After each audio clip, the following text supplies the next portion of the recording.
Shakespeare, born to Anne Hathaway and William Shakespeare, and baptized with my twin brother Hamlet, 2 February 1585. Our older sister Susanna's birth was recorded as 6 May 1583, 3 months after my parents' marriage. Lest you think ill of them, the birth of a child 3 months after marriage was not uncommon. And yes, the playwright William Shakespeare was my father. He was 18 and my mother was 26 when they married. My beloved twin Hamlet was buried 11 August 1596. He was 11. I still mourn him. The irony, my father did not attend the funeral. He was busy writing Romeo and Juliet and A Midsummer Night's Dream. In my father's will, I admit I meddled a little bit when nobody was looking. My mother is left their second best bed and a few other things. My sister Susanna, who married the much beloved Dr. John Hall, is left their large home, new place. All the furnishings, all the cottages. I was left a silver gilt bowl worth 150 pounds and a small yearly allowance if I and my children survived him by 3 years. Susanna was the best daughter.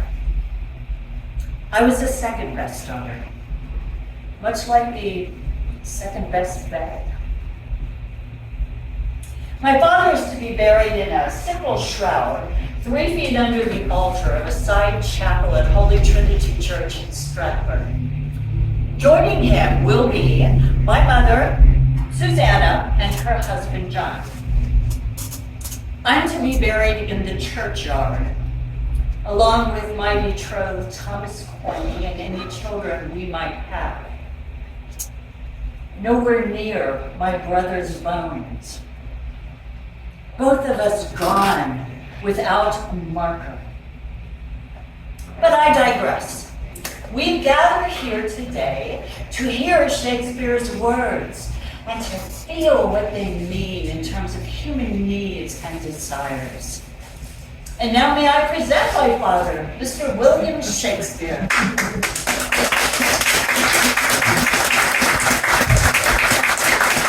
And may I present Mistress Ford, a gentlewoman of Windsor, and Robin, a young messenger boy.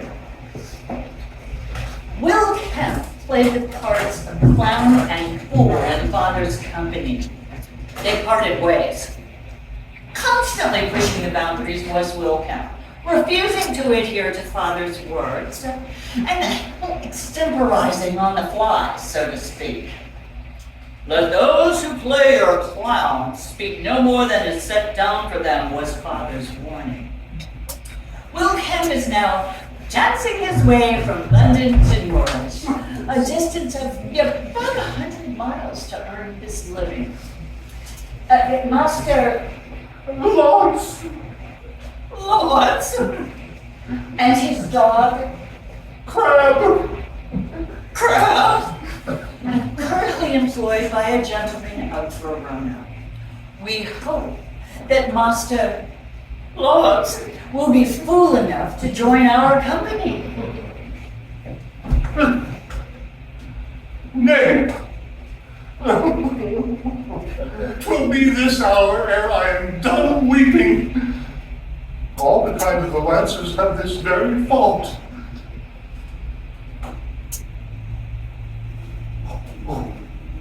I've received my proportion, like the prodigious son, and am going with Sir Proteus to the Imperial's court.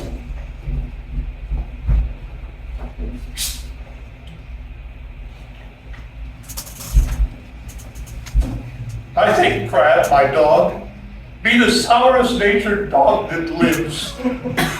My mother weeping, my father wailing, my sister crying, the maid howling, the cat wringing her hands, and all our house in great perplexity. Yet does not this cruel-hearted cur utter one word. He is a stone, a very pebble stone, and has no more pity in him than a dog. Well, Shakespeare would have wept to have seen our parting. Oh, my grandam, having no eyes, look you, wept herself blind at our parting. Nay, I'll show you the manner of it.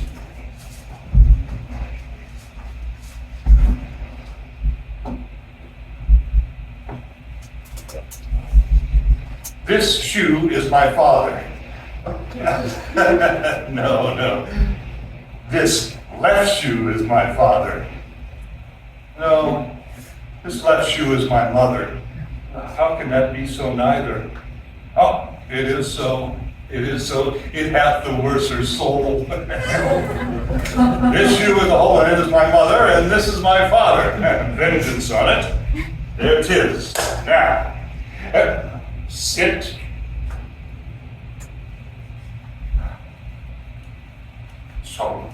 So,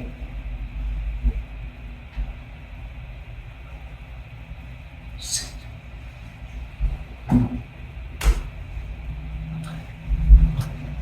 Now come I to my sister. For look you, she is as white as a lily and as small as a wand.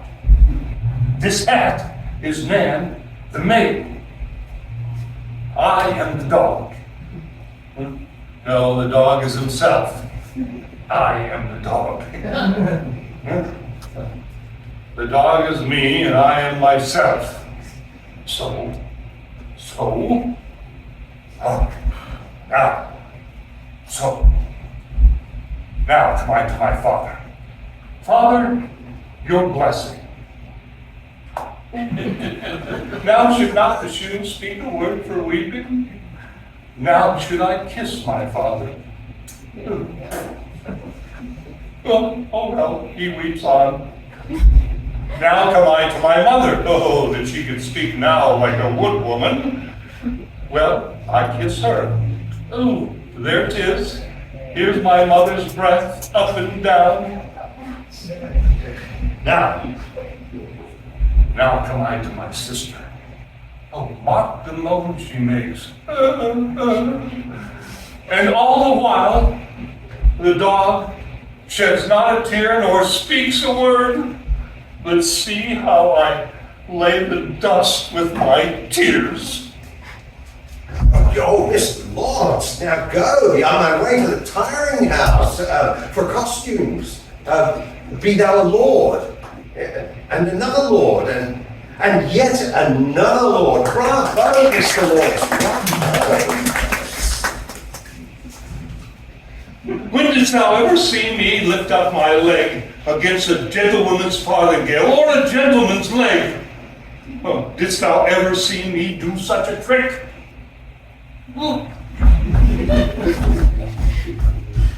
In 1599, you rode Henry V and killed off the popular but dishonorable Sir John Falstaff. Legend goes that Queen Elizabeth loved the rascally Falstaff and commanded you to revive him. I wrote The Merry Wives of Windsor, the Queen and Country, but I was only given 2 weeks to complete it.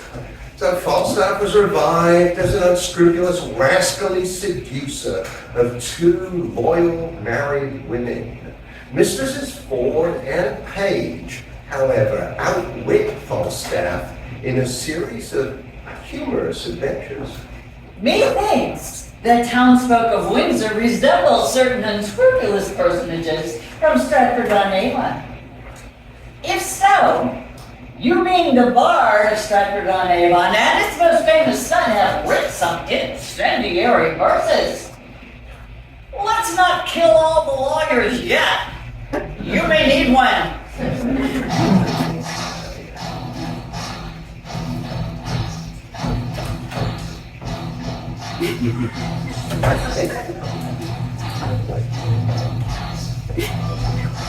What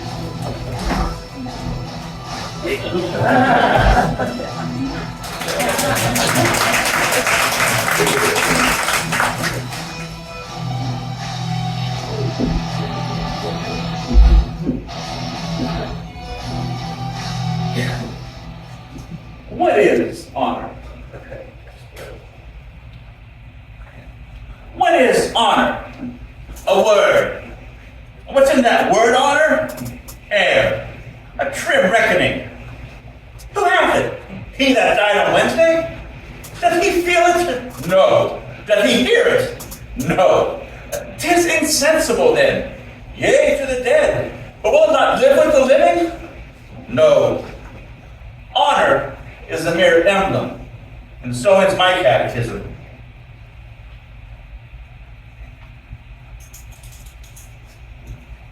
I am almost out of coin. There is no remedy. I must coney catch. I must shift. Which of you know Ford of this town? I don't know. He's upset. I will tell you what I am about. 2 yards and more. No quips now? Indeed, I am in the waist, 2 yards about. But I am now about no waist. I'm about thrift. Briefly, I do mean to make love to Ford's wife. Oh, I spy entertainment in her. She discourses, she carves, she gives the leer of invitation. Roar. Now, report goes, she hath all the roll of her husband's purse, and he hath a legion of angels. I have written here a letter to Mistress Ford, and another to Mistress Page, who even now gave me good eyes too.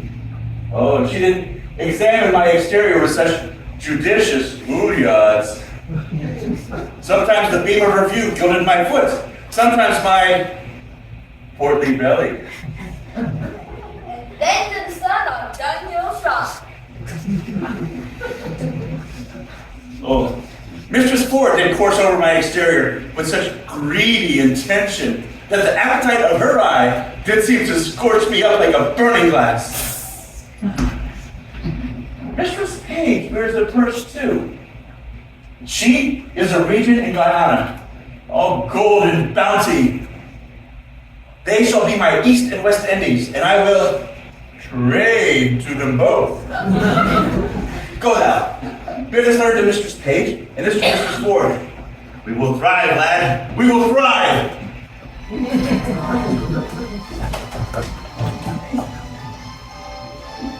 Delivery.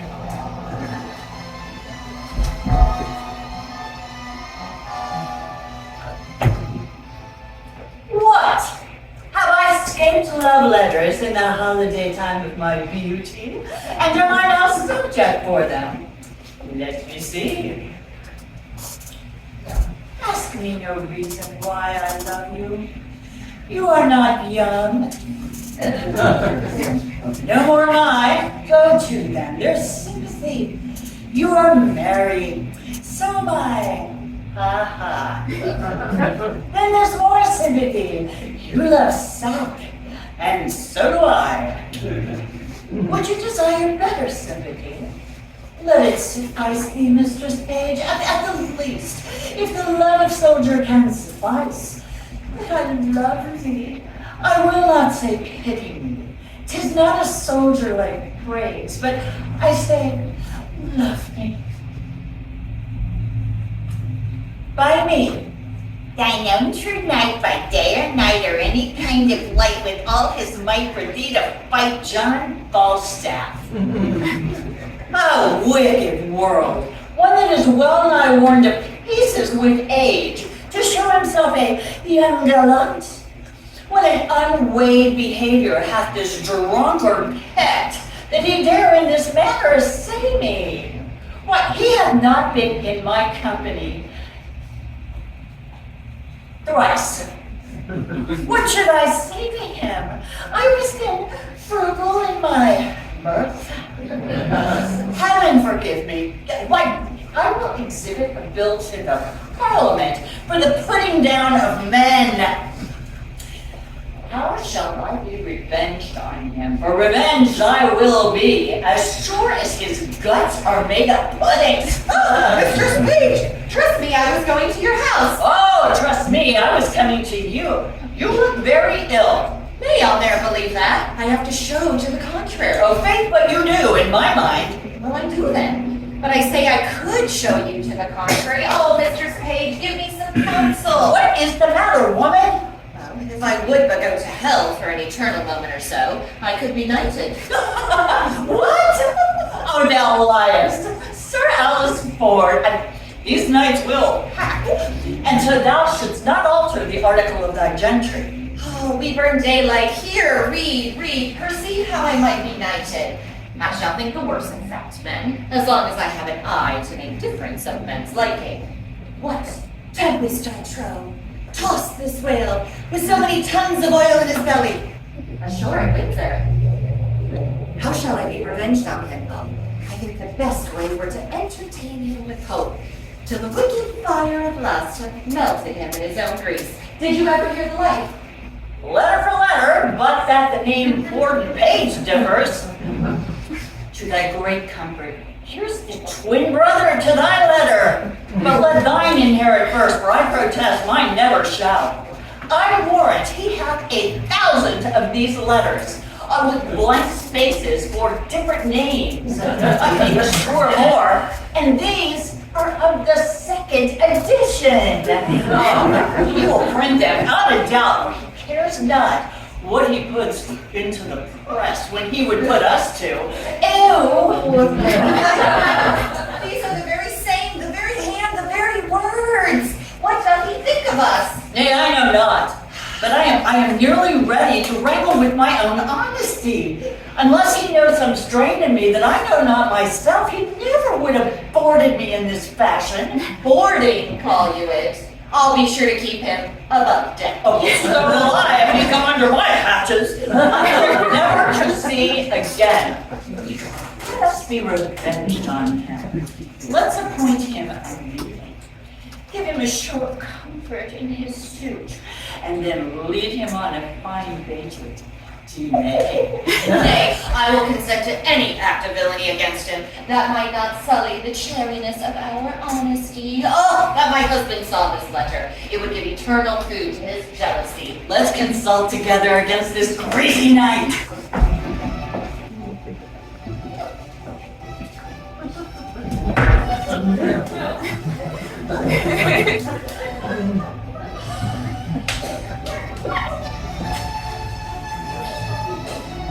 Sir John Fawcett is coming at you back there, Mrs. Ford. Guys, coming. Mistress Page, remember your cue. I warrant thee, if I do not act it, kiss me. Go to them. Use this unwholesome humidity, this gross water you come beyond. We'll teach him to know faithful wives from unfaithful. Have I caught thee, my heavenly jewel? Why now? Let me die, for I have lived long enough. This is the period of my ambition. Oh, this blessed hour.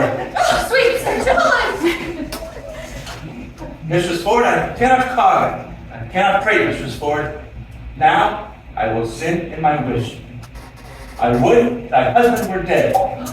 I'll speak before the best Lord. I would make thee my lady. Oh, sweet Sir John! I, your lady? I should be a pitiful lady. By the Lord, thou art traitor to say so. Thou art an absolute courtier. And the firm fixture of thy foot would give an excellent motion to thy gait in a semicircle farthingale. Come, thou canst not hide it. Believe me, there's no such thing in me. What? Made me love thee.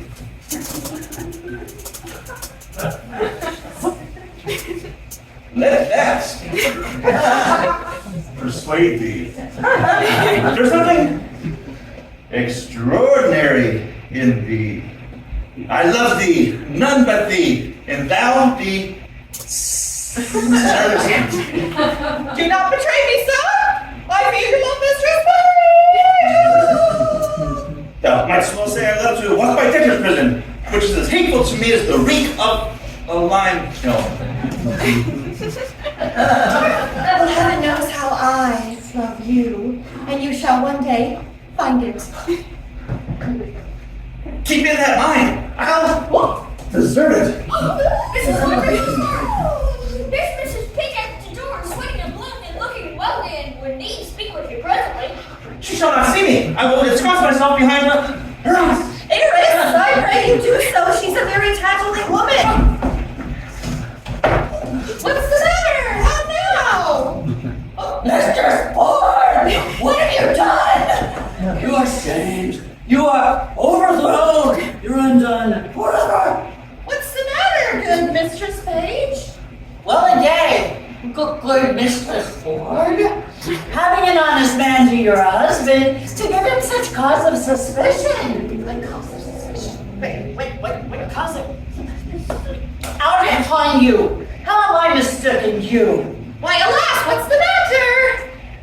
Your husband is coming hither, woman, with all the officers of Windsor to search for a gentleman he says is here now, in the house by your consent, to take ill advantage of his absence.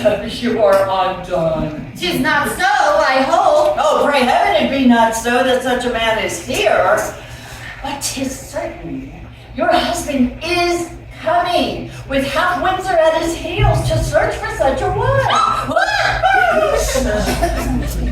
If you know yourself clear, then I'm glad of it. But if you have such a friend here, then convey him out.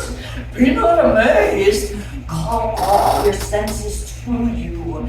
Defend your reputation or bid farewell to your good life forever. Oh, what shall I do? There is a gentleman, my dear friend, and I fear not mine own shame so much as his peril. I would rather than £1,000 he were out of the house. Well then, bethink you some conveyance. In this house you cannot hide him. Oh look, there's a basket.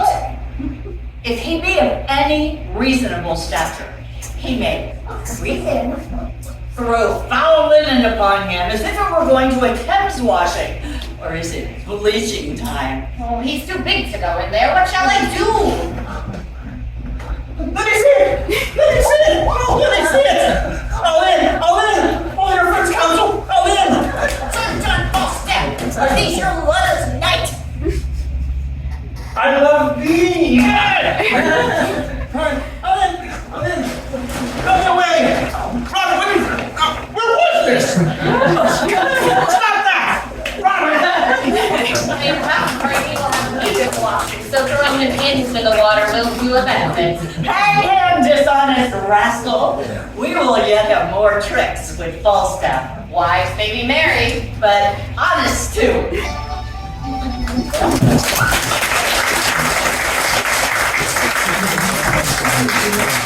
Dear viewers, prepare thyselves for a brief respite from the tragedy and bloodshed of war in Henry V. The English, Welsh, Irish, and Scottish captains set aside their differences to present a united front fighting for England against France. Whilst their arguments on precisely how to wage war are humorously unintelligible, what cannot be understood must be endured and then smiled at. Captain Llewellyn, you must come presently to the mines. The Duke of Gloucester would speak with you. To the mines? Tell you the Duke is not so good to come to the mines. For look you, the mines are not according to the disciplines of war. The concavities of it is not sufficient. For look you, the adversary had digged himself 4 yards under the counter mines. By Chishu! Oh, I'll blow it all if there is not better direction. The Duke of Gloucester, to whom the order of the siege is given, is altogether directed by an Irishman, a very valiant gentleman of faith. It is Captain McMorris, is it not? I think it be. By Cheshire, he is an ass, as in the world. I will verify as much in his beard. He has no more directions than the true disciplines of the wars. Roman disciplines, look you, well, there's a puppy dog. Here he comes, and with the Scots captain, Captain Jammy with him. Captain Johnny is a marvelous father and gentleman, that is certain, and of great expeditional knowledge in the ancient wars, according to my knowledge of his direction. By Cheshire, you will maintain his argument as well as any military man in the world in the pristine directions of the Romans. So good day, Captain Llewellyn. Got into your worship, Captain James. How now? Have you quit the mines? Have the diggers given orders? Teachel done! Teachel done! The workers give over! The trumpet soon the retreat! By my hand, I swear it on my father's soul too! Well, I'd have blown at the town law in an hour! Teachel done! Teachel done! By my hand! Teachel done! Captain Morris, I beseech you now, will you vouchsafe me look you a few disputations with your party touching the directions or the concentrations of the war, the Roman wars, in the way of argument, look you in friendly communication, partly to satisfy my opinion and partly for the satisfaction of my mind, look you, as touching the directions of the military disciplines. That is the point. It's something about a good captain's bad as a quickly good lead with everything kid. That's all I'm like. Well, there's no time to discourse! Oh, the day is hot, and the weather, and the wars, and the king, and the dukes! There's no time to discourse! The trumpet calls to the breach, the town is besieged, and my crew we do nothing! It is shame! So God save me, 'tis shame to stand still! There are works to be done, throats to be cut, and we do nothing! 'Tis shame! Allah! Well, master, these eyes of mine take themselves a slumber. All the good service I've laid with the ground for it. Pays the last day as I may die, so they do. That is the prophet of Allah. I want full range of questions. 21. Captain Morris, look you, I think there is not so many in your nation. Oh, my nation! What is my nation? It's a villain, and a rascal, and a bastard! Who talks of my nation? What is my nation? Look you, if you take the matter otherwise than is meant, Captain Morris, peradventure I think you shall not use me with the affability in the direction that you ought to use me, look you. Being as good a man as yourself, both in the military disciplines and the derivation of my birth, and other particularities. I do not know you, a man so good as myself. I'll cut off his head. Gentlemen, you will mistake each other. That's a foul call. Captain Morris, when there is more better opportunity to require, look you, I will be supposed as to tell you I know the disciplines of war, and there is an end.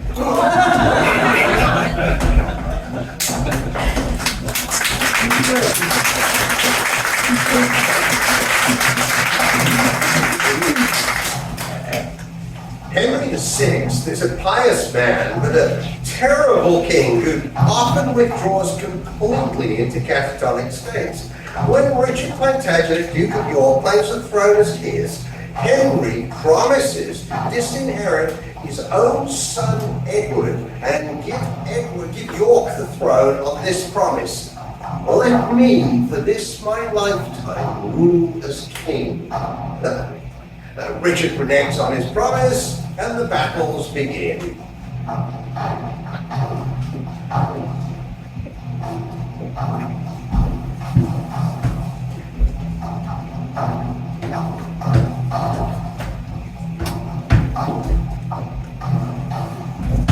Will you restore title to the crown?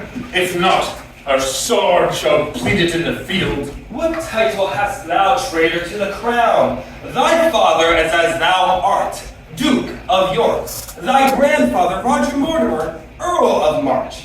I am the son of Henry V, who made the Dauphin and French to stoop and seized upon their towns and provinces. Talk not of France, since thou hast lost it all. The Lord Protector lost in Warwick, and not I. When I was crowned, I was but 9 months old. Thinkest thou that I will give up my kingly throne, wherein my grandsire and my father sat? No!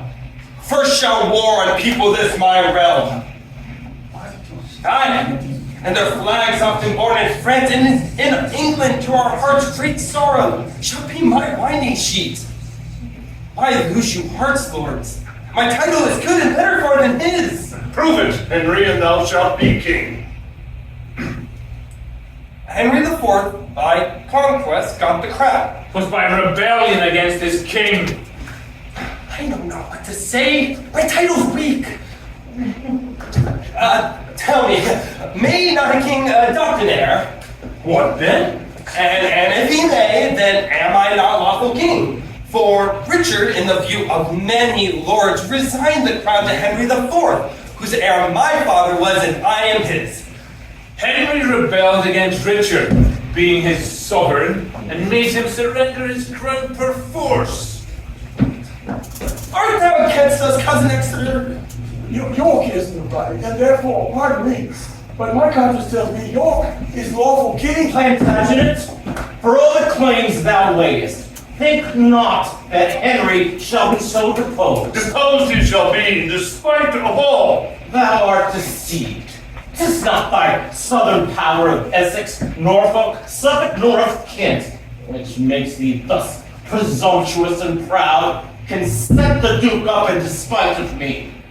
King Henry, be thy title right or wrong, Lord Clifford vows to fight in your defense. May that ground gape and swallow me alive, where I shall kneel to him who slew my father. Oh, Clifford, how thy words revive my heart.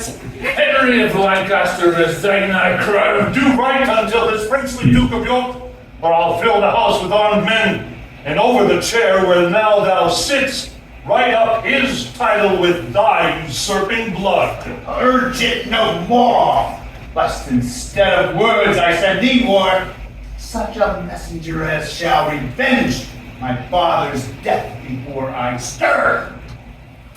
My lord of Warwick, hear me, but one word. Let me for this my lifetime reign as king. Confirm thy crown to me and my ears, and thou shalt reign in quiet. While thou livest, I am content, Richard, Duke of York, enjoy the kingdom after my decease. What wrong is this unto the prince, your son? what good is this to England and himself? Unworthy, fearful, and despairing Henry, how hast thou injured both thyself and us? Let us tell the queen this news. In dreadful war mayst thou be overcome, or live in peace, abandoned and despised. Be thou a prey unto the house of York, and die in bands for this unmanly deed. They seek vengeance and therefore will not yield. Exeter. Why should you sigh, my lord? Not for myself, Lord Warwick, or for my son, whom I unnaturally shall disinherit. But be it as it may, I here entail the crown to thee and thine heirs forever, conditionally, that here thou take an oath to cease this civil war, and whilst I live to honor me as thy king and sovereign, and neither by treason or hostility seek to put me down and reign thyself. This oath I willingly take, and will perform. Long live King Henry. Plantagenet, embrace him. And long live thou and thy forward sons, Edward, George, and Richard. Now Lancaster and York are reconciled. Accursed be he who seeks to make them foes. Farewell, my gracious lord. I'll to my castle. And I'll keep London with my soldiers. And I, with grief and sorrow, to the court. Henry! Queen Margaret makes an appearance in our tense little scene. And what a glorious entrance it is. Here comes the queen. Look to the rear her anger. I'll steal away. Exeter, so will I. Nay, go not from me. I will follow. Be patient, gentle queen, and I will stay. Who can be patient in such extremes? Ah, wretched man. Would I had died a maid, and never seen thee. so unnatural a father? Had he deserved to lose his birthright thus? Had someone loved him half so well as I, or felt that pain which I did for him once, or nourished him as I did with my blood, thou wouldst have let thy dearest heart love him. Rather than have York, that savage duke, thine heir, and disinherited thine only son. Father, you cannot disinherit me. If you be too much to not thy son. See! Pardon me, Margaret, pardon me, sweet son. The Earl of Warwick and the Duke enforced me. Enforced thee? Art thou king and wilt be forced? I shame to hear thee speak.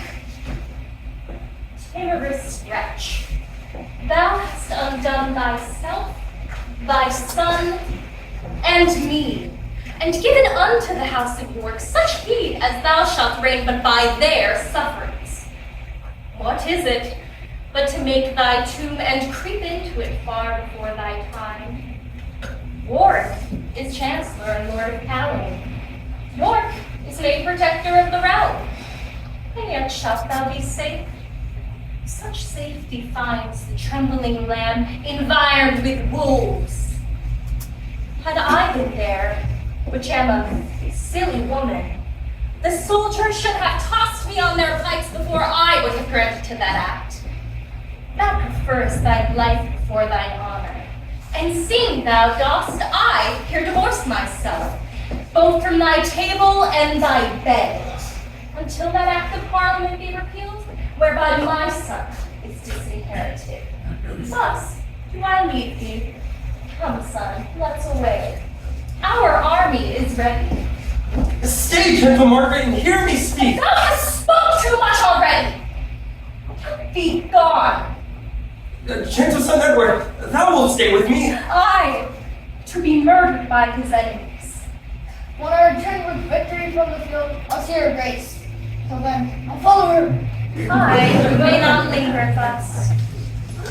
Poor queen. How love to me and her son hath made her break out into terms of rage. Revenge may she be on that hateful Duke Richard of York, whose haughty spirit, winged with desire, will cause my crown, and like an empty eagle tire on the flesh of me and of my son. I hope all will be reconciled.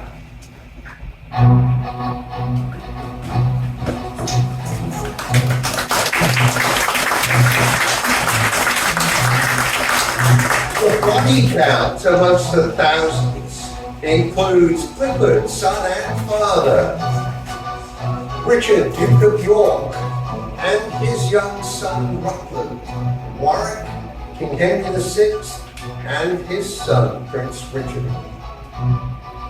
Perhaps Mr. Shakespeare's history plots can be likened to an All in the Family Game of Thrones, or a child's seesaw, or the throne snatchings that end not simply in deposings, but knifing, poisoning, etc.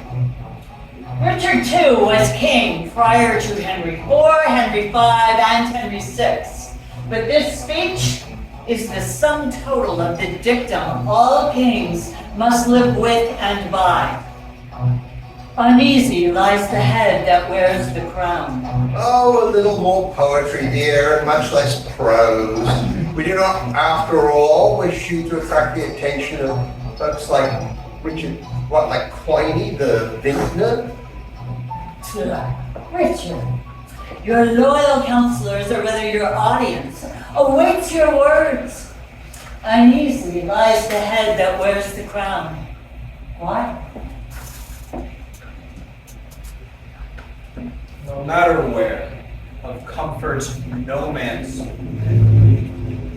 Let's talk of graves, worms, and the taps.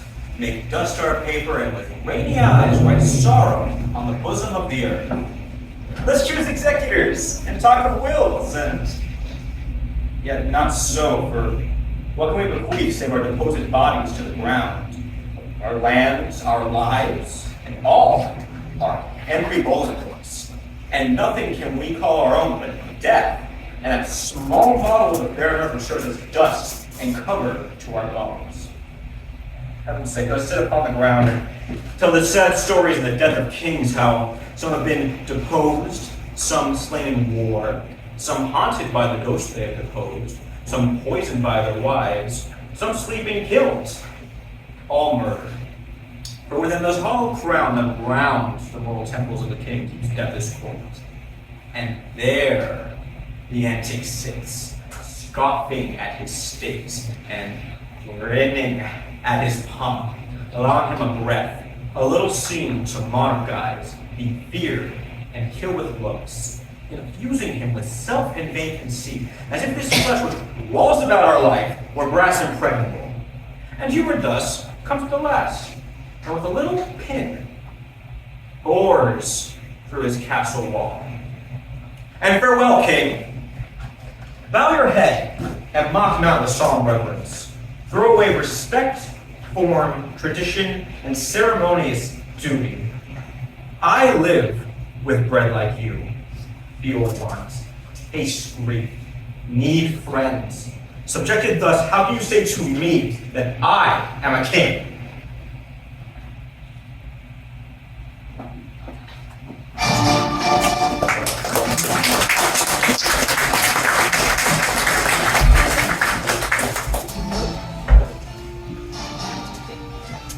No Slaver's Lost is one of Shakespeare's earliest works.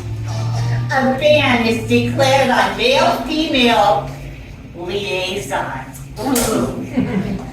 The swain Costard has broken that foolish decree with the young Giaconetta. In this scene, Don Giarmano is played by Shakespeare himself, and he writes a silly letter of protest proclaiming his own love for Giaconetta. Just as confusing as Shakespeare's own words. The edict sworn to live and study 3 years, not to see a woman in that town, and then to sleep for 3 hours in a night, and not to be seen awake all of the day. Oh, these are barren tasks, too hard to keep. Not now. Not see ladies, study, fast, not sleep. Now. I do love that country girl that I took in the park with a restaurant costard. She deserves a bit. Devise with right pen, for I am whole volumes in folio.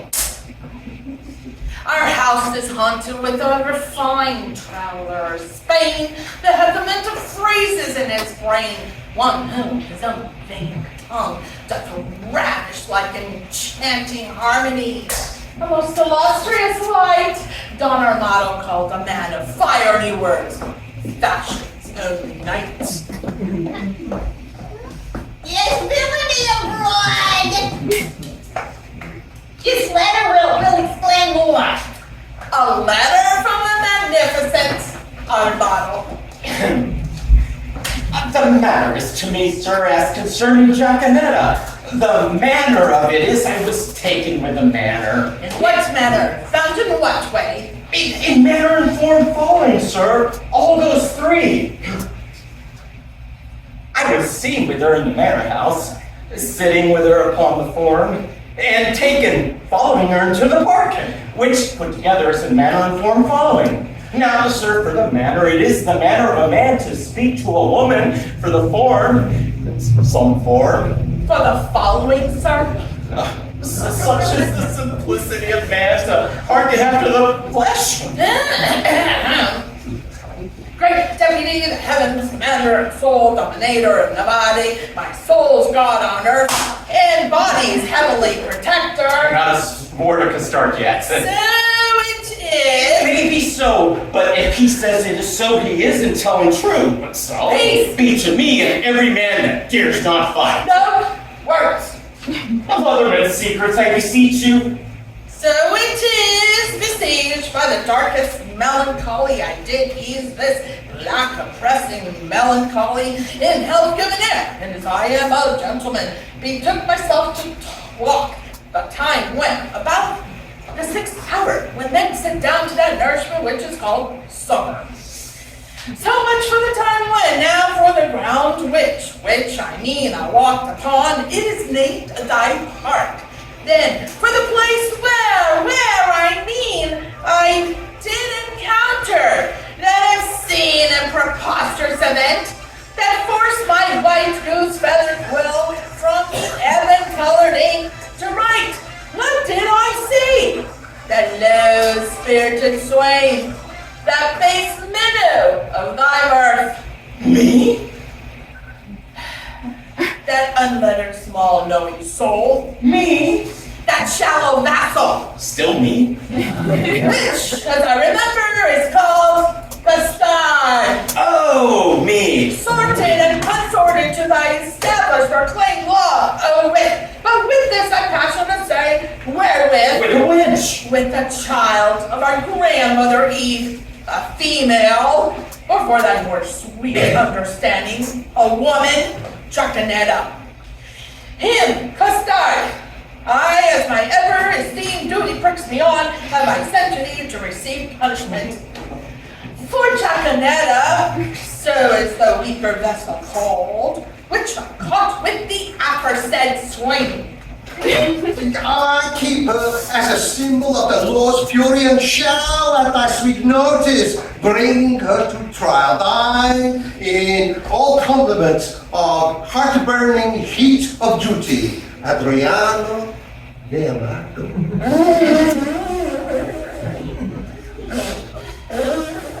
What's Cyril was saying to this? Sir, I confess the wench. Did you hear the proclamation? I do confess much of the hearing it, but little of the marking of it. He was proclaimed a year's imprisonment to be taken with the wench.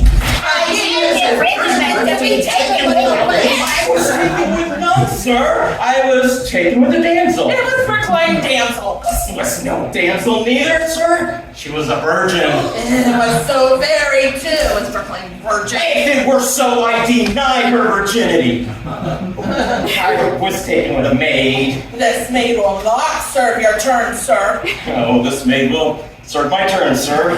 Sir, I will pronounce your sentence. You shall fast a week with bran and water. I'd rather pray a month with mutton and porridge. And Donner Milo shall be your keeper. It is not for prisoners to be too silent in the words, and therefore I will say nothing. I thank God. I have as little patience as another man, and therefore I can be quiet. They have been at a great feast of languages and have stolen the scraps.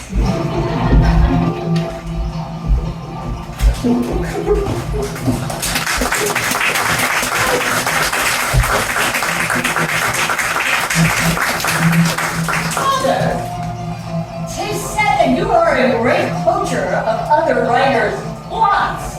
'Tis true, my dear, but oftentimes I bettered them. Take the comedy of errors, for instance. Why have one set of twins, master and servant, when you can have two sets of twins, master and servant, separated in the same shipwreck that separated their parents? Antipholus of Syracuse and Romeo his servant go in search of their long-lost twin brothers and wind up in Ephesus, where their identical brothers, Antipholus of Ephesus and Romeo of Ephesus, live. They find neither cheer nor welcome in a series of identity mix-ups, but all's well that ends well, unlike so many of my other plays. One so like the other as could not be distinguished except by surname. Yeah, must be a great relief to write farce instead of about the deposed and murdered kings you set your quill to.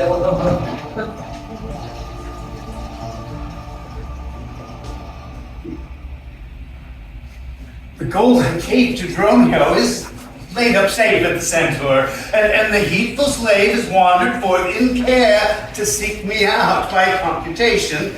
And my host report, I could not speak with Romeo since at first I sent him from the mud. See, here he is. How now, sir? Is thy merry humor altered? As you love strokes, so jest with me again. You know no censure. You received no gold. Your mistress sent to have me home to dinner. My house was at the Phoenix. Wast thou mad that thus so madly thou didst answer me? What answer, sir? When spake I such a word? Well, even now, even here, not half an hour since. I did not see you since you sent me hence, home to the centaur with the gold you gave me. Villain, thou didst deny the gold's receipt, and toldst me of a mistress and a dinner, for which I hope thou feltst I was displeased. I'm glad to see you in this merry vein. What means this jest? Pray, master, tell me. Yea, dost thou jeer and flout me in the teeth? Thinkest thou I jest? Hold now, take thou that, and that. Hold, sir, I pray thee, for now you jest is earnest. Upon what bargain am I given it? Because that I familiarly sometimes do use you for my fool and chat with you. Your sauciness will jest upon my love and make a common of my serious hours. If you will jest with me, know my aspect and fashion your demeanor to my looks, else I will beat this method into your sconce. Sconce, call it you? So you leave battering? Well, I'd rather have it ahead. And you use these bows long. I must get a sconce for my head, and ensconce it too, else I shall sink my wit in my shoulders. Pray, master, why am I beaten? Dost thou not know? Nothing, sir, but that I am beaten. Shall I tell you why? Aye, sir, and wherefore? For the savory why, wherefore? Why? For flouting me in the first place, and wherefore for urging it a second time to me? Is there ever any man that's beaten out of season when in the why and the wherefore there is no rhyme nor reason? Well, sir, I thank thee. Thank thee, sir, for what? Marry, sir, for this something you've given me for nothing. But soft, who lost as yonder? I, Antipholus, look strange and frown. I am not Adriana, nor thy wife. Wife! Time was once thou unurged wouldst vow that never words were music to thine ear, that never object pleasing to thine eye, that never touch well welcome to thy hand, and never meat sweet savor to thy taste. And thus I spake, or touched, or looked, or carved to thee. How comes it now, my husband? Oh, how comes it that thou art then estranged from thyself? Myself I call it being strange to me. I do not tear thyself away from me. How dearly it would touch me to the quick, shouldst thou but here I were licentious, that this body, consecrated to thee, my ruffian lust should be contaminated. Wouldst thou but spit at me, and spurt at me, and hurl the name of husband in my face, and tear the thin skin off my harlot brow, and from my false hand cut the wedding ring, and break it with a disproportioned vow. I know thou canst, therefore see thou to it. How I am possessed with an adulterate blood! My blood is mingled with a crime of lust. One, and thou say false. I do digest the poison of thy flesh, being strummeted by thy contagion. Keep then true league and bear the truce with thy true bed. I live unstained, and thou undishonored. Lead you to me, fair dame? I know you not. In Ephesus, I am but 2 hours old. As strange unto your town as to your talk. Who every word by all my wit being scanned, one's wit in all one word to understand. Fie, brother, how the world is changed with you. When were you wont to use my sister thus? She sent for you by Dromio home to dinner. By Dromio? By me! And didst thou didst return from him, that he did buffet you, and in his blows denied my house for his, me for his wife. Did you converse, sir, with this gentlewoman? What is the course and drift of your compact? I, sir, I never saw her until this time. Villain, thou liest, for even her very words did thou deliver to me on the march. I never speak with her in all my life. How can she then thus call us by our names, unless it be by inspiration? How ill it agrees with thy gravity to counterfeit thus grossly with thy slave, abetting him to thwart me in my mood. Come, I will fasten on this sleeve of thine. Thou art an elm, my husband, and I am thine. To me she speaks, she moves me to her theme. What? Did I marry her in my dream, or sleep I now and think I hear all this? What errors drives our eyes and ears amiss? Until I know this sure uncertainty, I'll entertain this awkward fallacy. Dromio, go bid the servants sit for dinner. Oh, for my beads I cross me as a sinner. This is the fairyland with spited spites. We talk with goblins, owls, and sprites. If we obey them not, this will ensue. They'll suck our breath, or pinch it, black and blue. Why pratest thou to thyself and answerest not? Ugh. Dromio, thou drone, thou snail, thou slug, thou soft. Master, I am transformed, am I not? Thou art in mind, and so am I. Nay, both in mind and in my shape. Thou hast thine own form. I am an ape. If thou art changed to aught, 'tis to an ass. 'Tis true, 'tis so, I am an ass. Else it could never be that I know her as well as she knows me. Come, come, no longer will I be a fool and put the finger in my eye and weep, whilst man and master laugh my woes to scorn. Come to dinner, sir. Dromio, keep the gate. My husband, I will dine above with thee tonight, and shrive thee of 1,000 idle praise. Sirrah, if any ask for your master, say he dines for, and let no creature enter. Come, sister. Dromio, play the porter well. I am on earth, in heaven, or in hell, sleeping or waking, mad or well advised, known unto these and to myself disguised. I'll say as they say, and persever so, and into this mist let all adventures go. Master, shall I be porter at the gate? Aye, and let none enter, lest I break your pate. Go. Go, Antipholus, or we die too late. Dromio, thou drone, thou snail, thou slug, thou soft.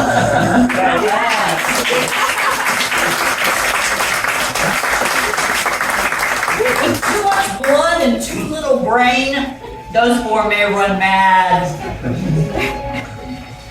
Something is rotten in the state of Denmark. Ophelia is used as a pawn by her father, Polonius, and the new king, Claudius, murderer brother of King Hamlet, to test the supposed madness of Hamlet. Notice Ophelia glancing behind her during this scene, and please imagine Polonius and the king behind the wicker screen, observing the interactions between Hamlet and Ophelia. To me be or not to be? That is the question. Whether 'tis nobler in the mind to suffer the slings and arrows of outrageous fortune, or to take arms against a sea of troubles and by opposing end them? To die, to sleep no more, and by a sleep to say we end the heartache and 1,000 natural shocks that flesh is heir to. 'Tis a consummation without to be wished. To die, to sleep perchance to dream. Aye, there's the rub. For in that sleep of death, what dreams may come, when we have shuffled off this mortal coil, must give us pause. There's the respect that makes calamity of so long life. For who would bear the whips and scorns of time, the oppressor's wrong, the proud man's contumely, the pangs of despised love, the law's delay, the insolence of office, and the spurns that patient merit the unworthy takes, when he himself might his quietus make with a bare bodkin? Who would Fardos bear to grunt and sweat under a weary life? But that the dread of something after death, the undiscovered country from whose bourne no traveler returns, puzzles the will. It makes us rather bear those ills we have than fly to others we know not of. Thus, conscience does make cowards of us all. And thus the native hue of resolution is sickly o'er with the pale cast of thought and enterprises of great pith in moment. With this regard, their currents turn away and lose the name of action. Soft you now, the fair Ophelia, nymph in thy orisons, be all my sins remembered. Good, my lord. How is your honor for this many a day? I humbly thank you. Well. My lord, I have remembrances of yours that I have longed to redeliver.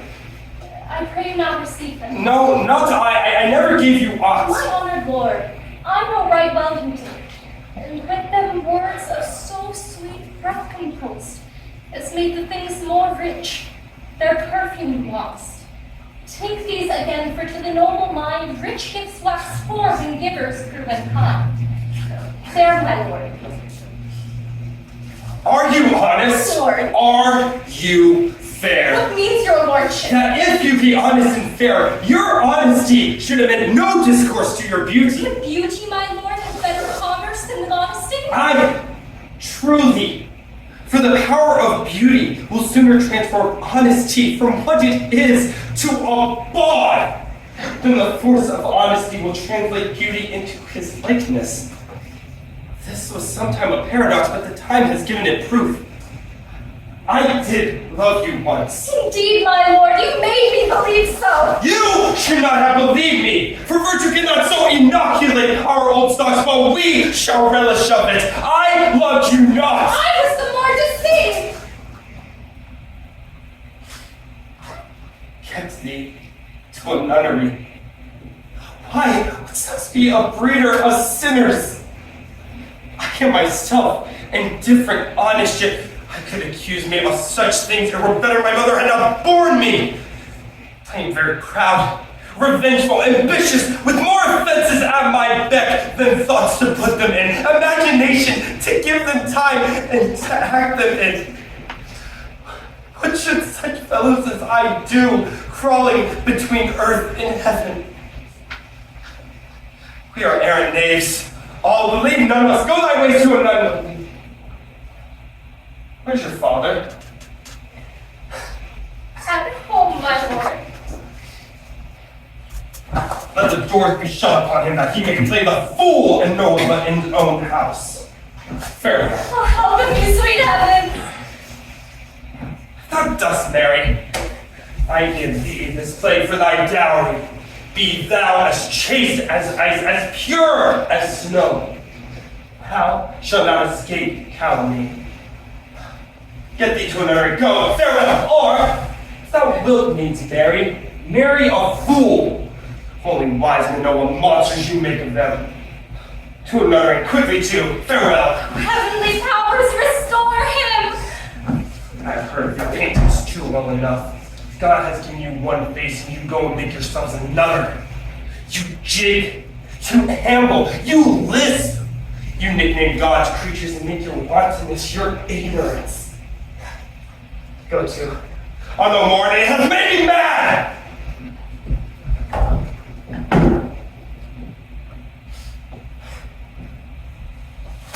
I say, there will be no more marriages. Those that are married already, all but one, shall live. And the rest shall keep as they are. To another. Go. Oh, what a noble mind is here overthrown.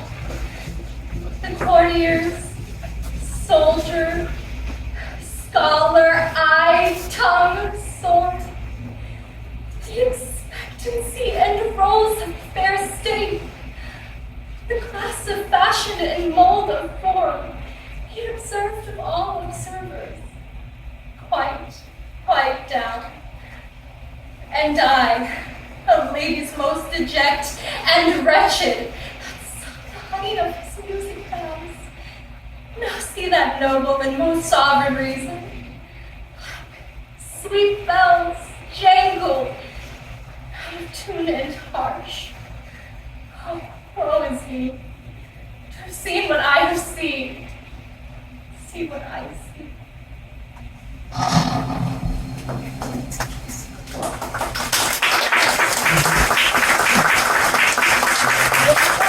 Is the Austin Castle, which has been commandeered by Lear's own daughter Regan and her husband Cornwall.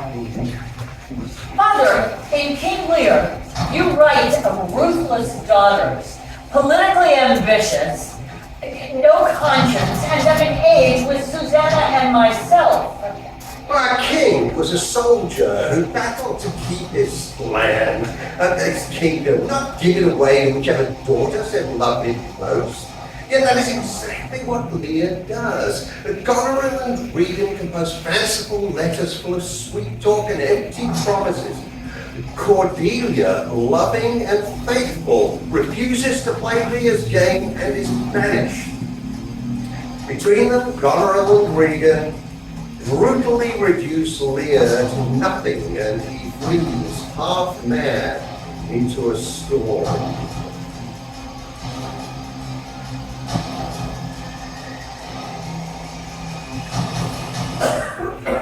Deny to speak with me?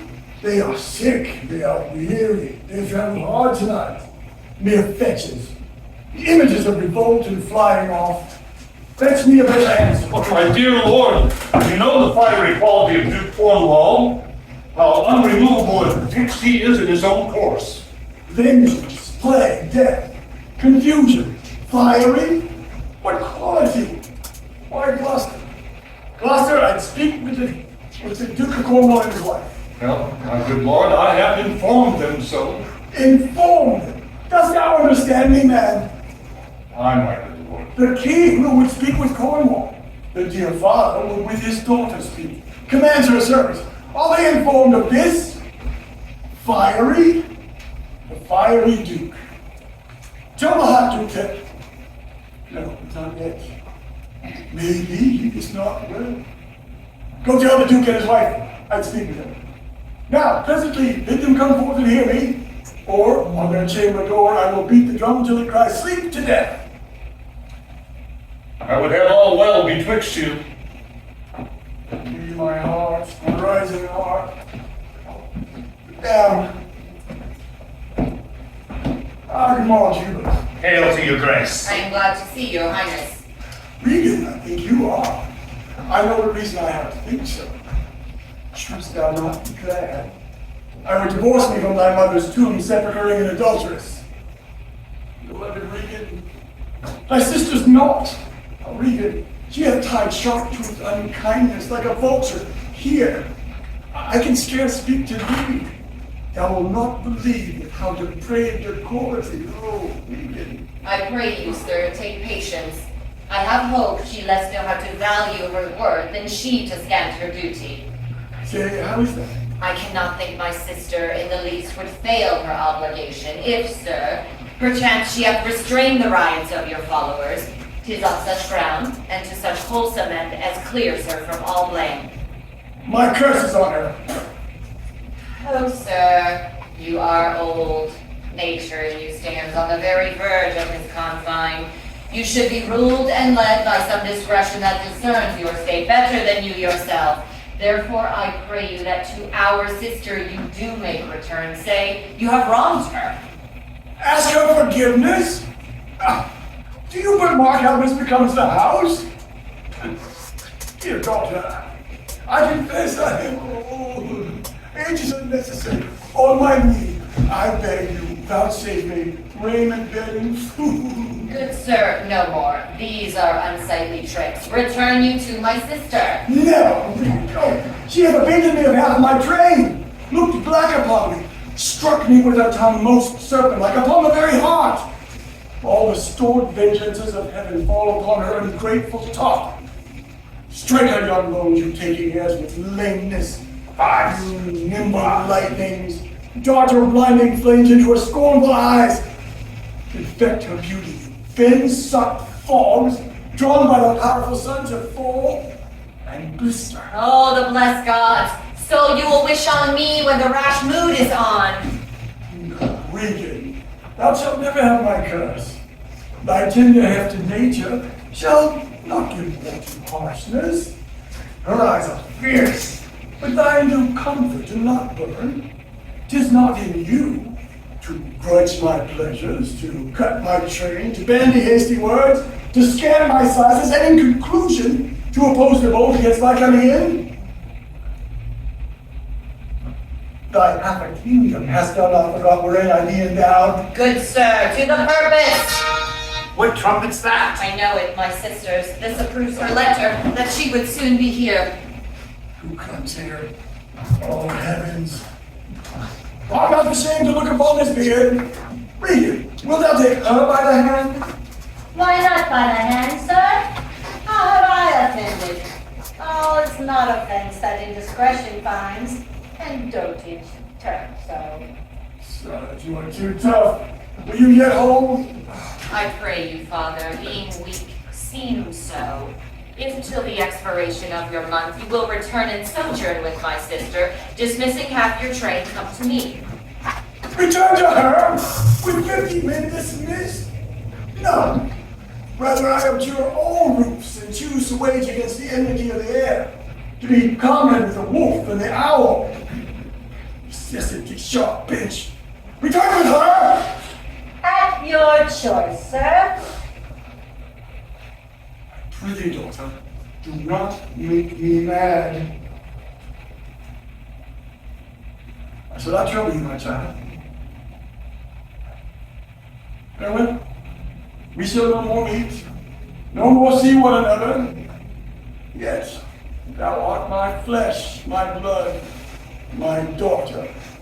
Or rather, a disease in my flesh that I must needs call mine.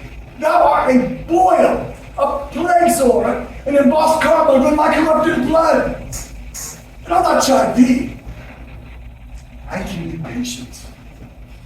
I can stay with Regan, I and my 100 knights. Not altogether so. I looked not for you yet, nor am provided for your fit welcome. Give ear, sir, to my sister.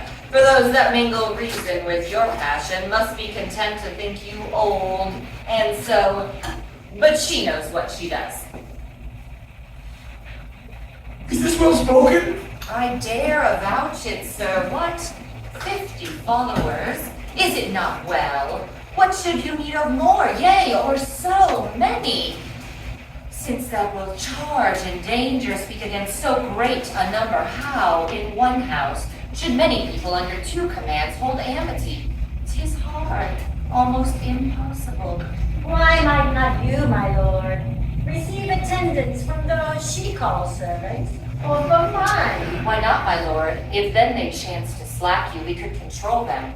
If you will come to me, for now I spy a danger, I entreat you to bring but 5 and 20. To no more will I give place or notice.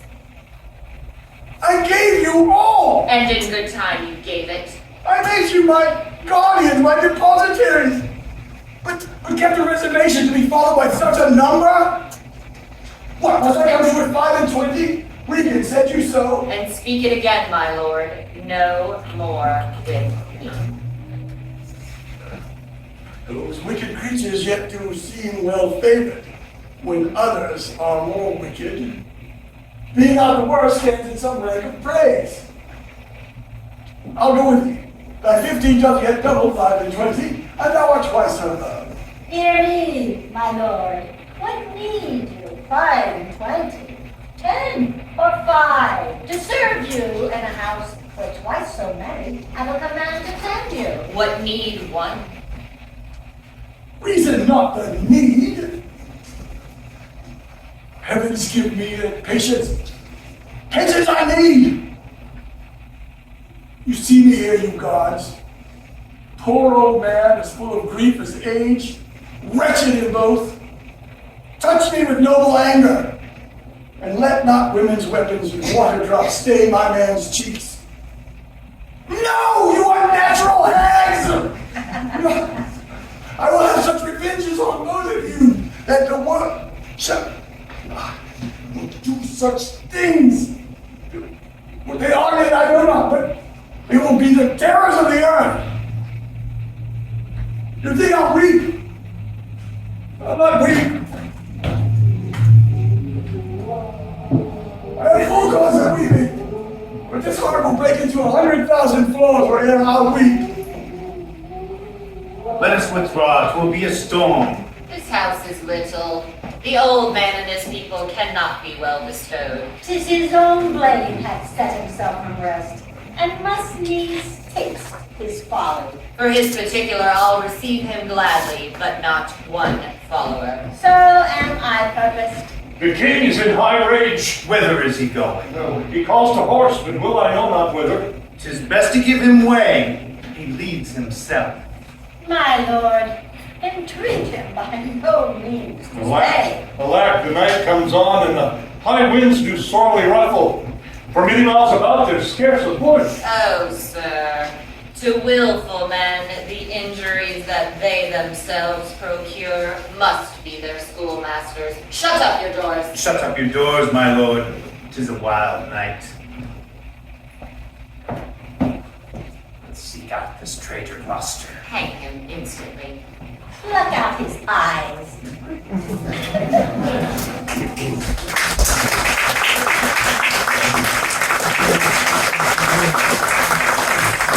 These are but wild and whirling words, my lord. Oh, I'm sorry that I offend you heartily. Yeah, heartily. But filial gratitude, that way, madness lies.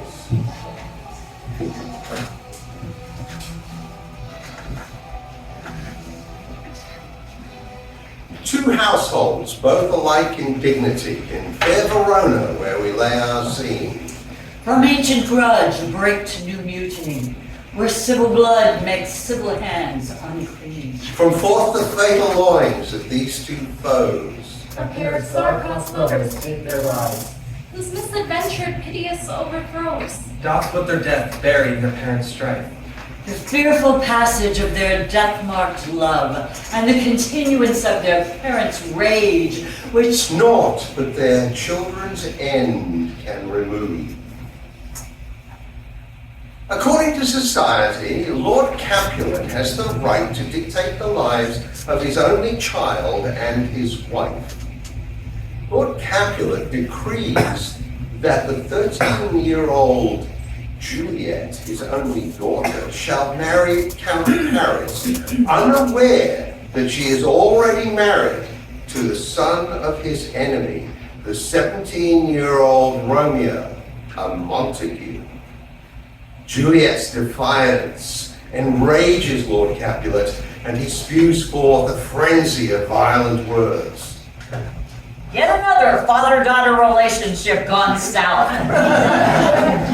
What doth the bard know about father-daughter relationships?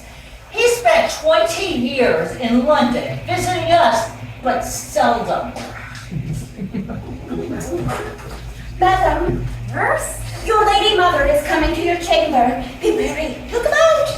Go quickly. thinkest thou we shall ever meet again? I doubt it not, and all these woes shall serve for sweet discourses in our time to come.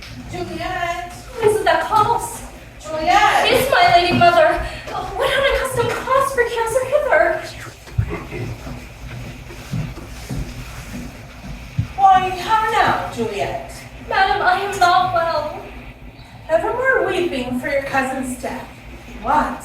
Will thou wash him from his grave with tears? And if thou couldst not make him live. Never have done. Some grief shows much of love, but much of grief shows some want of wit. Yet let me weep for such a feeling loss. Oh, so shall you feel the loss, but not the friend for which you weep for. Knowing so the lost cannot choose but ever weep the friend. Well, girl, thou not weep so much for his death, as if the villain lives which slaughtered him. Villain, madam? That same villain, Romeo. Villain indeed be many miles asunder. God pardon him, I do, with all my heart, and yet no man like he doth grieve my heart.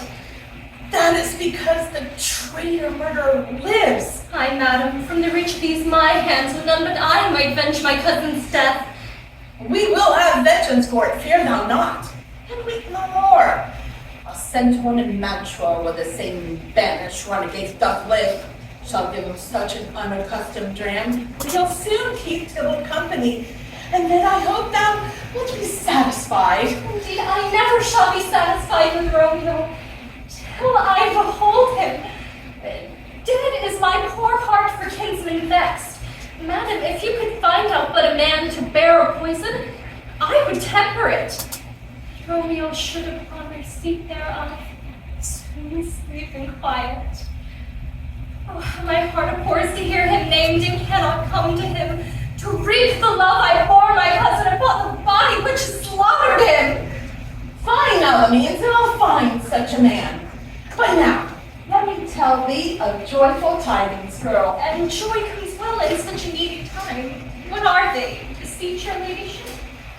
Well, thou hast a careful father, child, one whom, to put thee from thy heaviness, has sorted out a sudden day of joy, that thou expects not, nor I looked not for. Madam, in happy time, what day is this? Mary, my child, early next Thursday morn, the gallant, young, and noble gentleman, the Count of Paris, at St. Peter's Church, shall happily here make thee a joyful bride. Now by St. Peter's Church and Peter too, he shall not make me there a joyful bride. I wonder at this haste that I must wed ere he that should be husband comes to woo. I pray you tell my lord and father, madam, I will not marry yet. And when I do, it shall be Romeo, whom you know I hate rather than Paris. These are news indeed. Here comes your father. Tell him so yourself. See how he will take it out of your hands. How now? A conduit girl? What, still in tears, ever showering? How now, wife, have you delivered to her our decree? Aye, sir, but she will none. She gives you thanks. I, with the fool, were married to her grave. Soft, take me with you. Take me with you, wife. How will she not? Doth she not give us thanks? Is she not proud? Doth she not count her blessed? Worthy as she is, that we have wrought so worthy a gentleman to be her bridegroom? Not proud you have, but thankful you have. Proud can I never be of what I hate, but thankful even for hate that is meant love. How now? How now? Drop logic, what is this? Proud, and I thank you, and I thank you not, and yet not proud. Mistress, minion you, thank me no thankings, nor proud me no prouds, but fettle your fine joints against Thursday next, or to go at Paris to St. Peter's Church, or I will drag you on a hurdle thither.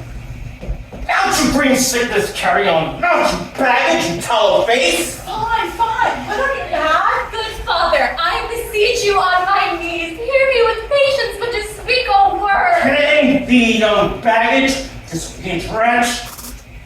I tell thee what, Get thee to church on Thursday, or never after look me in the face. Father! Speak not, reply not, do not answer me. Finish, bitch. Wife, we scarce thought us blessed that God had lent us of this only child, but now I see this one is one too much. We are cursing having her. Mount on her, Hildy! God in heaven bless her! You ought to blame my lord to break her so. And why, my lady wisdom? Hold your tongue, good prudence. Smatter with your gossips, go. I speak no treason. No God unto Ian. Will we not one speak? Peace, you mumbling fool! Answer your gravity over a gossip's bowl, for here we need it not. You're too hot. That's good, it makes me mad. Day, night, hour, tide, time, work, play, alone in company, and still my care happened to have her matched. And having now provided a gentleman of noble parentage, of fair domains, youthful and nobly allied, stuffed, as they say, with honorable parts, proportions, as once thought and wished man, and then to have a wretched, puling fool, a whining mammoth in her fortune's tender, to answer, I'm not wed, I cannot love, I am too young, I pray you pardon me. If you will not wed, I'll pardon you. Graze where you will, you shall not house with me. Look to it, think on it. I do not use to jest. Thursday's near, lay hands on heart, advise. If you be mine, I'll give you to my friend.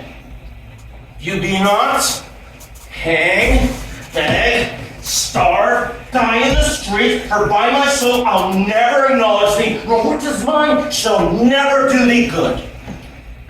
Trusted bethink you, I'll not be forsworn. Accursed, unhappy, wretched, hateful day, most miserable hour that e'er time saw. Is there no pity in the clouds that sees into the bottom of my grief? Oh, sweet my mother, cast me not away, delay this marriage for a month, a week. Or if you do not, make the bridal bed in that dim monument written alive. Talk not to me, for I'll not speak a word. Do as thou wilt, for I'm done with thee. Oh God, oh nurse, how shall this be prevented? So not a word of joy, so comfort, nurse. Faith. Here it is. Romeo's banished it, and all will to nothing that he can ne'er come back and challenge you, or if he do, it must needs be by stealth. Therefore, as the case stands as now it doth, is it best you marry with the county? Oh, he's a lovely gentleman, while Romeo's a dishclout to him. An equal madam hath not so green, so quick, so fair an eye as Paris hath. Oh, but through my very heart, I think you are happy in this second match, for it exceeds your first. Or if it did not, your first is dead. Or 'twere as good he were, and well as living here, and you no use of him. Speakest thou from thy heart? And my soul too, else beshrew it more. Amen. What? Well, thou hast comforted me marvelous much. Go in and tell my lady mother I am gone, having displeased my father to Lawrence's cell to make confession and to be absolved. Marry, I will, and this is wisely done. Ancient damnation! Most wicked fiend! Is it more sin to wish me thus forsworn, or to dispraise my lord with that same tongue which she hath praised him with above compare so many thousand times? Go, counselor, thou and my bosom henceforth shall be twain. I'll to the friar to know his remedy. Juliet's visit to Friar Lawrence is not to repent for defying her father, but for help. The friar gives her a potion, which exhibits to anyone present the borrowed likeness of shrunk death. Friar Lawrence writes a letter to Romeo informing him of this daring plan, and the two lovers will reunite happily in the tomb of the Capulets. All else fail. Myself have power to die. Hold! Hold! Romeo receives the letter, does he not, Father? Nay, stay from delivery by the play. Romeo and Juliet meet on Sunday, marry on Tuesday. And are dead by Thursday, both by suicide. And 30 lines later, Juliet kills herself with Romeo's dagger? Less than 30 lines too late? Oh, Father, is this tragedy of the two young lovers, your own grief at my twin Hamlet's death at 11, buried in a church cemetery with no marker, and your own guilt for not attending his funeral? His sorrow words, the grief that does not speak, knits up the Urward heart and fits it quick. Grief fills up the room of my absent son, lies in his bed, walks up and down with me, puts on his pretty looks, speaks his words, remembers me of all his gracious past, stuffs out his vacant garments with his form. Oh Lord, my boy, my fair son, my life, my joy, my food, my all the world. And your own grief for your lost twin, dear child? My grief lies all within. And these external manners of lament are merely shadows to the unseen grief that swells with silence in the tortured soul.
Juliet, my second best daughter.